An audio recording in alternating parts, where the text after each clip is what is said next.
WHTM ABC27. Now, live with a better choice for your local news. This is ABC27 News Nightside at 11. Good evening, I'm Rick Wagner. I'm Alicia Richards. Thank you for being with us. Another round of rain in a short amount of time. And that is causing some local flooding. We begin with Chuck Rhodes in the Forecast Center. Chuck? Rick, earlier this evening, a flash flood warning in effect set to expire just as we speak now for Lebanon County, where they had some localized flooding, some roadways covered. Now we're getting a taste of that right in the city of Harrisburg.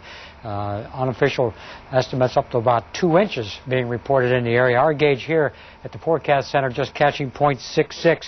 And what we see now, we put this into motion after the last 3 hours. You notice it's confined really to the Dauphin County area, bleeding into Lebanon County, and the warning was into effect. Now, they may reissue that, see what's going on, or at least extend it. It does seem to be weakening, which is good news for the area. And it should continue to weaken overnight. We had a band of stronger storms moving in from the northwest. They have weakened tonight, too. And right now, the activity is right in the metro Harrisburg area. We'll continue to watch that overnight, and hopefully it tapers off as it's scheduled to do. But, and you'll see in our Skycast, after tonight, we get the shower and thunderstorm tapering off. We do it again tomorrow. It'll be a hot, humid day tomorrow. Take the temperatures up near 90, and that could trigger additional shower and thunderstorms. They're isolated in nature, Rick and Alicia, but the problem is if you're under that, it causes some localized flooding. So be careful if you're traveling tonight. You got it. Thanks, Chuck. Some really unsettling news for 12,000 employees of Armstrong World Industries. Their Social Security numbers were in a laptop that's been stolen. And, of course, that puts them at risk for identity theft. Kristen Wright is here with tonight's story on that. Kristen? Now, many of those employees are in Lancaster, where this company is based. Now, Armstrong makes floors, ceilings, and cabinets.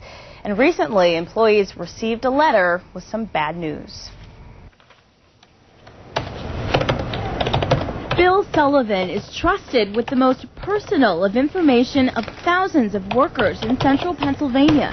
At any month, we may pay up to 8,000 to 10,000 people. Sullivan is CEO of NetPay Payroll in Harrisburg. They handle payroll for over 400 area businesses. That's thousands of Social Security numbers, names, and addresses. We have everybody's lives here. It is the kind of information Lancaster-based Armstrong World Industries is now worried about. It's all in this letter dated July 20th from Armstrong to 12,000 of its workers. A laptop with their personal information was stolen. Someone took it from the car of an auditor with Deloitte & Touche, hired by Armstrong to payroll audit. Armstrong says in the letter, while access to personal information was password protected, the files were not encrypted, which would have provided a higher level of security. All very troubling for the State Attorney General's office. First and foremost, they should notify the credit bureaus. There are 3 of them. State laws, but there are also federal laws. Consumer Protection Bureau Director Linda Williams says thanks to a new law, companies must disclose breaches within a reasonable period of time. Armstrong's letter doesn't say when the computer was stolen. It's a situation Sullivan is trying to avoid. We don't allow our employees to have laptops. We don't allow laptops on site. No work does leave here. In fact, no paper leaves here. Whatever we come up with is just a new challenge.